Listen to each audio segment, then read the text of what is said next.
Hello good good hello students, how are you. और corona virus के चक्कर में काफ़ी टाइम से मिलने का मौका नहीं मिल रहा था और ये वेबकैम के ज़रिए आपको मिलने का मौका मिल रहा है। तो आज हम लोग है ना कुछ अलग वे में जाएंगे, नॉर्मल सिलेबस से हट के बात करने वाले हैं। और आज के ये जो वीडियो रहने वाला है, आज के वीडियो में हम लोग सिर्फ वायरस के बारे में बात करने वाले हैं, क्योंकि ये जो फेज़ है ये पूरा वायरस से चल रहा है, ये पूरा वायरस से कवर्ड है। चारों तरफ आप देख रहे हो, एक टाइप किसी को फीवर भी हो जाता है तो हमें लगता है उसको कोरोना वायरस हो गया, किसी को एक छींक तक आ जाती है हम लोग 4 फीट दूर हो जाते हैं। तो इतना जो महामारी जो पेंडेमिक हो रहा है उसी के चक्कर में हम लोग आज बात करने वाले हैं। और हम लोग पूरा इस वीडियो को डिटेल से एंड में, मतलब स्टार्ट से एंड तक पूरा डिटेल में देखने वाले हैं। तो चलिए शुरू करते हैं हम लोग इसी के साथ। अब सबसे पहले हम लोग वायरस के बारे में थोड़ा जान लेते हैं कि वायरस क्या है और वायरस का काम क्या होता है। तो वायरस देख लीजिए। सबसे पहले हम लोग ये देख लेते हैं कि ये लेक्चर के अंदर क्या होने वाला है। तो सबसे पहले हम लोग ये जो फर्स्ट लेक्चर है, ये फर्स्ट लेक्चर के अंदर हम लोग डिस्कस करेंगे कि वायरस क्या है। उसके बाद हम लोग डिस्कस करेंगे कि वायरस का स्ट्रक्चर क्या होने वाला है, क्लासिफिकेशन क्या होने वाले हैं और वायरल लाइफ साइकिल क्या होता है।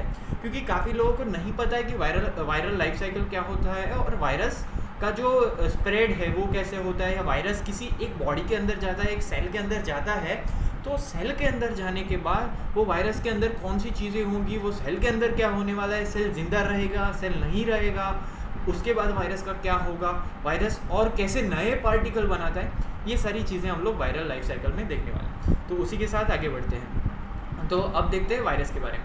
अब वायरस का मतलब क्या होता है। तो वायरस का मतलब है, वायरस जो पूरा सिंपल सा डेफिनेशन हम लोग उसको 3 सिर्फ वर्ड में निपटा सकते हैं। 3 वर्ड। सबसे पहला वर्ड है ऑब्लिगेट। अब ऑब्लिगेट का मतलब क्या होता है। ऑब्लिगेट मतलब वायरस के लिए एक टाइप का कंपल्शन है। कंपल्शन मतलब हम लोग उसको ऐसे देख सकते हैं कि ऑब्लिगेट मतलब उस वायरस के लिए कंपलसरी है कि वो चीज़ होनी ही होनी है, तभी ही वायरस सर्वाइव करेगा। तो सबसे पहली चीज़ है, पहला वर्ड है ऑब्लिगेट। दूसरा वर्ड है इंट्रासेल्यूलर। इंट्रासेल्यूलर मतलब क्या होता है, किसी भी सेल के अंदर। तो सबसे पहला वर्ड है ऑब्लिगेट, मतलब एक टाइप का कंपल्शन है उसका। उसके बाद दूसरा वर्ड है इंट्रासेल्यूलर, मतलब सेल के अंदर, मतलब सेल के अंदर रहना वायरस के लिए कंपल्शन है। अब सेल के अंदर रहेगा, अब जो भी चीज़ सेल के अंदर रहती है या किसी और ऑर्गेनिज्म पे फीड करती है, ऐसे ऑर्गेनिज्म को हम लोग क्या कहते हैं, सबको पता है। तीसरा वर्ड पैरासाइट। तो वायरस को पूरा हम लोग 3 वर्ड के अंदर डिफाइन कर सकते हैं, ऑब्लिगेट, इंट्रासेल्यूलर, पैरासाइट। तो ऐसे हम लोग वायरस को डिफाइन करते हैं। उसके बाद है वायरस का लाइफ साइकिल। अब ये जो वायरस का लाइफ साइकिल है वो क्या होता है और वायरस का लाइफ साइकिल क्या काम करता है। तो सबसे पहले जो है लाइटिक लाइफ साइकिल है, मतलब बहुत सिंपल लैंग्वेज में समझिए तो ऐसे मेरे पास एक यहाँ पे एक मैं ड्रॉ कर रहा हूँ एक सेल, ठीक है।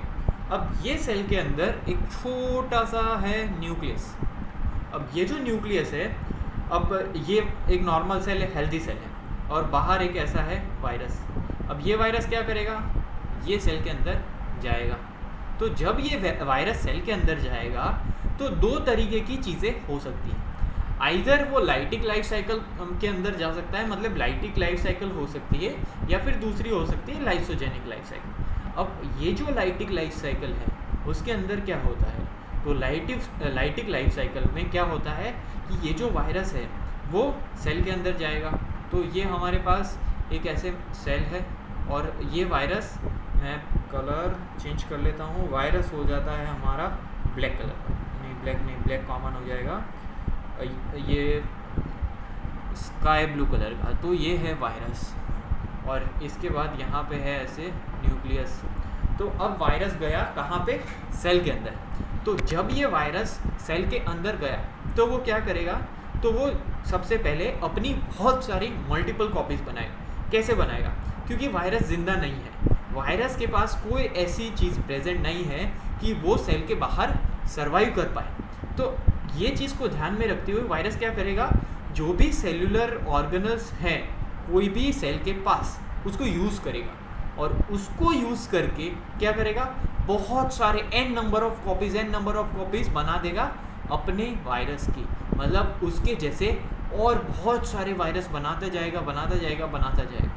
तो ऐसे बहुत सारे वायरस बन जाएंगे एक ही सेल के अंदर मिलियंस ऑफ वायरस बन जाएंगे। अब जब ये वायरस बहुत सारे बन जाएंगे तो अल्टीमेटली फाइनली क्या होगा, ये सेल बर्स्ट कर जाएगा, वो ये सेल फाइनली बर्स्ट कर जाएगा। और वायरस जब ये सेल बर्स्ट करेगा तो क्या होगा, तो ऐसे ये यहाँ से ऐसा ये सेल हो गया है बर्स्ट, और ये जब सेल बर्स्ट हो गया तो तब हमारे पास क्या होगा, तब हमारे पास ये बहुत सारे जो वायरस हैं वो अब बाहर के साइड आ जाएंगे। बाहर के साइड मतलब आउटर एनवायरनमेंट में, वो चाहे कोई बॉडी हो सकती है या कोई सेल हो सकता है या कोई टिश्यू हो सकता है, कोई ऑर्गन हो सकता है, या फिर सीधा सीधा आउटर एनवायरनमेंट हो सकता है। तो ऐसे वायरस का सबसे पहला लाइफ साइकिल काम करता है लाइटिक लाइफ साइकिल, जिसके अंदर अगर एक वायरस किसी भी सेल को इन्फेक्ट करेगा तो इन्फेक्ट करने के साथ साथ क्या होगा, इन्फेक्ट करने के साथ साथ वो सेल धीरे धीरे धीरे धीरे अपने डेथ के साइड बढ़ता जाएगा। और वायरस का क्या होगा, वायरस मल्टीपल कॉपीज बनाता जाएगा। इससे क्या होगा, वायरस का ग्रोथ ज़्यादा होगा और सेल अल्टीमेटली मर जाएगा। तो ये सबसे पहला है हमारे पास लाइटिक लाइफ साइकिल। ठीक, यहाँ तक क्लियर हो गया है। अब हम लोग आगे बढ़ते हैं, दूसरा लाइफ साइकिल है वो है लाइसोजेनिक लाइफ साइकिल। अब लाइसोजेनिक लाइफ साइकिल के अंदर मैं आपको समझा देता हूँ कि लाइसोजेनिक लाइफ साइकिल कैसे काम करता है। तो ऐसे हमारे पास है एक सेल, ये सेल है हमारे पास, उसके बाद उसके अंदर ऐसे न्यूक्लियस है। सेम वायरस हम लोग सेम कलर से डिनोट कर लेते हैं। तो ये है हमारे पास वायरस, तो ये वायरस। अब ये जो वायरस है, ये वायरस क्या करेगा, तो ये वायरस अब धीरे धीरे हमारे पास एक सेल के अंदर एंटर करेगा। तो ये वायरस अब सेल के अंदर कर लिया एंटर।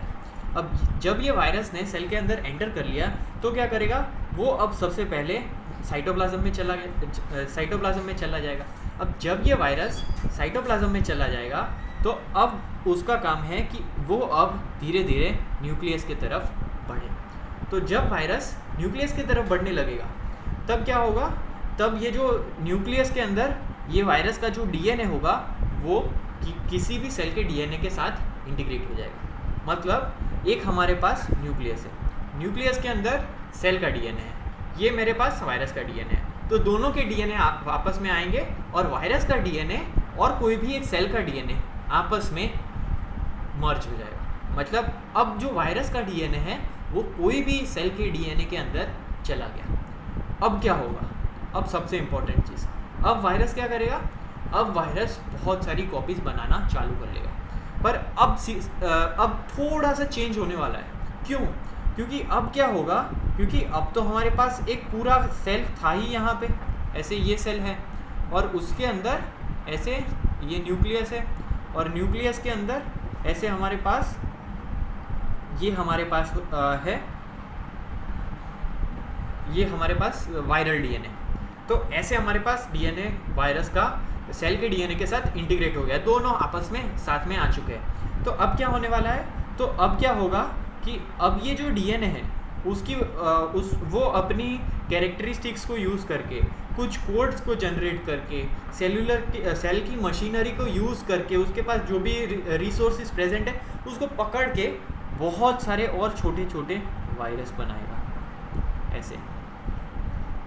तो n नंबर ऑफ वायरस की कॉपीज़ यहाँ पे बनने वाली हैं और जब ये n नंबर ऑफ वायरस की कॉपीज़ बन जाएंगी तो ये वायरस ट्रांसपोर्ट कर दिए जाएंगे सेल के बाहर।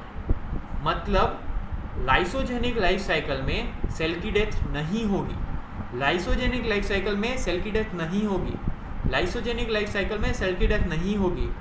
तो क्या होगा, तो कंटिन्यूअसली एक सेल के थ्रू बहुत सारी कॉपीज़ बनती ही जाएंगी और फाइनली जब वायरस को ऐसा लगेगा कि अब ज़रूरत हो चुकी है, अब हम लोग ये अफोर्ड कर सकते हैं कि अब हम लोग ये सेल को छोड़ सकते हैं, तब वो लाइसोजेनिक लाइफ साइकिल से अब सेल को बर्स्ट कर देगा और फिर सेल हो जाएगा बर्स्ट और फिर वो हो जाएगी हमारे पास ये वाली सिचुएशन। तो हमारे पास वायरस की दो लाइफ साइकिल है, लाइटिक लाइफ साइकिल सबसे पहली जिसके अंदर सेल बर्स्ट हो जाएगा, दूसरी लाइसोजेनिक लाइफ साइकिल जिसके अंदर सेल जो है उसके n नंबर ऑफ कॉपीज़ धीरे धीरे सेल के बाहर पुश कर दिए जाते हैं।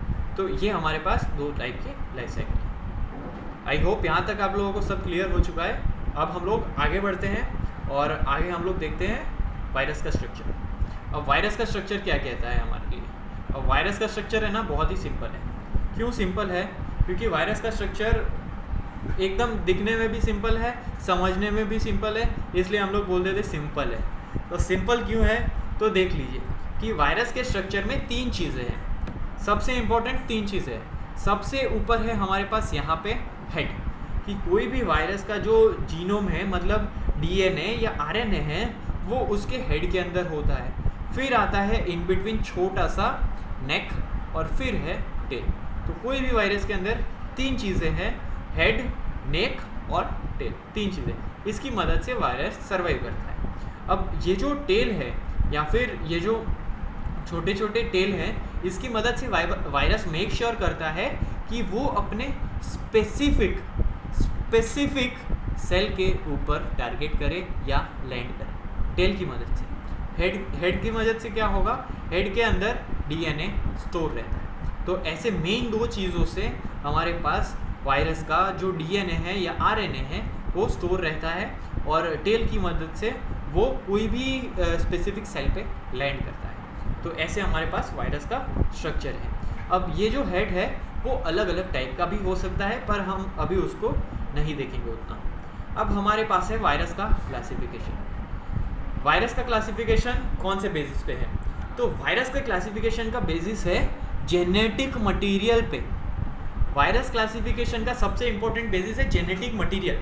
जेनेटिक मटेरियल क्या है? कोई भी एक सेल के अंदर जो मेजर कंपोनेंट है वो डीएनए है या आरएनए है, वो सेल के अंदर कौन सा कंपोनेंट ज़्यादा चल रहा है? डीएनए है, मतलब मेन कंपोनेंट है जो रेप्लिकेशन के लिए यूज़ हो रहा है, जिस फॉर्म में जो जनरेशन टू जनरेशन जो डेटा ट्रांसफ़र हो रहा है वो कौन सा है? वो डीएनए है या आरएनए है? उसके बेसिस पे क्लासिफिकेशन, सबसे इजी क्लासिफिकेशन है ये। तो सबसे पहला है डीएनए वायरस। डीएनए वायरस मतलब ऐसे वायरस जिनके अंदर डीएनए होता है। दूसरा है आरएनए वायरस, ऐसा वायरस जिसके अंदर आरएनए होता है। तो इतना सिंपल है, बोलो है ना सिंपल वायरस का क्लासिफिकेशन।